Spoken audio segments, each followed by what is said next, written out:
మృత్యుంజయాయ రుద్రాయ నీలకంఠాయ శంభవే అమృతేశాయ సర్వాయ మహాదేవాయ తే నమః. సర్వమంగళమాంగళ్యే శివే సర్వార్థసాధికే శరణ్యే త్ర్యంబకే దేవి నారాయణి నమోస్తుతే. నేటి కాలమాన విశేషాలను గమనిద్దాం. స్వస్తి శ్రీ చాంద్రమాన నందననామ సంవత్సరం దక్షిణాయనం వర్ష ఋతువు శ్రావణ మాసం శుక్లపక్షం సోమవారం. సూర్యోదయం 5:56 సూర్యాస్తమయం 6:48 తిథి చవితి ఉదయం 8:11 వరకు, నక్షత్రం పుబ్బ ఉదయం 11:45 వరకు, వర్జం సాయంకాలం 6:46 నుంచి 8:19 వరకు, దుర్ముహూర్తం మధ్యాహ్నం 12:45 నుంచి 1:39 వరకు, మరల మధ్యాహ్నం 3:22 నుంచి 4:14 వరకు, అమృతకాలం శేషంగా ఉదయం 7:01 వరకు, మరల తెల్లవారుజామున 4:07 ప్రారంభమై 5:40 వరకు ఉంది. రాహుకాలం సోమవారం కాబట్టి ఉదయం 7:30 నుంచి 9 గంటల వరకు. నేటి విశేషం శివనక్త వ్రతం. అంటే సాయంకాలం వరకు ఉపవాసం ఉండి శివుణ్ణి ఆరాధన చేసి అటు తర్వాత నివేదన చేసి దాన్ని పలహారంగా భోజనంగా స్వీకరించడం జరుగుతుంది. ఆ ఆరాధన వలన వ్యక్తిలో శారీరక మానసిక ఆరోగ్యాలతో పాటుగా ఆయుర్దాయం కూడా పెరుగుతుంది.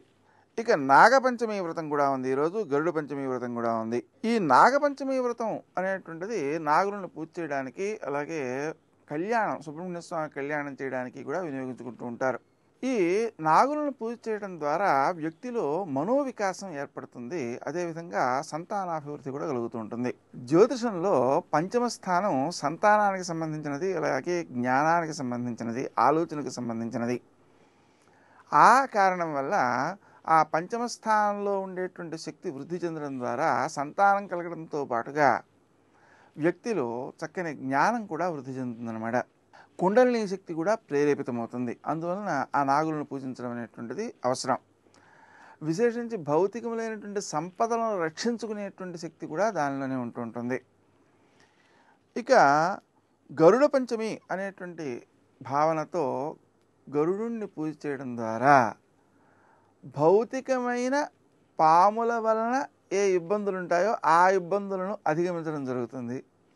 అలాగే విష పదార్థాలు, నిజానికి మనం ఇప్పుడు తినే పళ్ళల్లో విషాలు ఉన్నాయి, ఆహార పదార్థాల్లో విషాలు ఉన్నాయి, అన్నీ విషద్రవ్యాలు అయిపోతూ ఉన్నాయి. ఆ విష పదార్థములను స్వీకరించడం వలన ఏర్పడేటువంటి దోషాలు ఏవైతే ఉన్నాయో అవి తొలగడానికి గరుడుని పూజ చేయడం అనేటువంటిది చాలా ఉత్తమ ఫలితాలను అందజేస్తుంది. అలాగే పాములమైనటువంటి వాటి వలన భయం లేకుండా ఈ గరుడు కాపాడుతాడన్నమాట. విశేషించి ఆ గరుడుని యొక్క ఏ రెక్కల ధ్వని ఉందో దాన్ని సామగానంగా వర్ణిస్తారు. అంటే వేదాలే ఆయన స్వరూపం కాబట్టి జ్ఞానాన్ని అందించడంలో గరుడు చాలా శ్రేష్టమైనవాడు. ఆయన్ని మనం పూజించడం ద్వారా వ్యక్తిలో జ్ఞాన వికాసం బాగా పెరుగుతుంది. నేటి ఆణిముత్యం.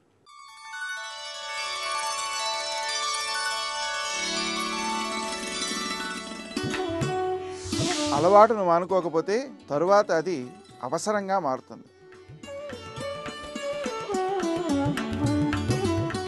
ఆకలితో లంచాలతో అలమటించే దేశాన్ని కొంతైనా సరిదిద్దాలంటే నిజాయితీతో ఆత్మసాక్షిని అనుసరించటమే మార్గం.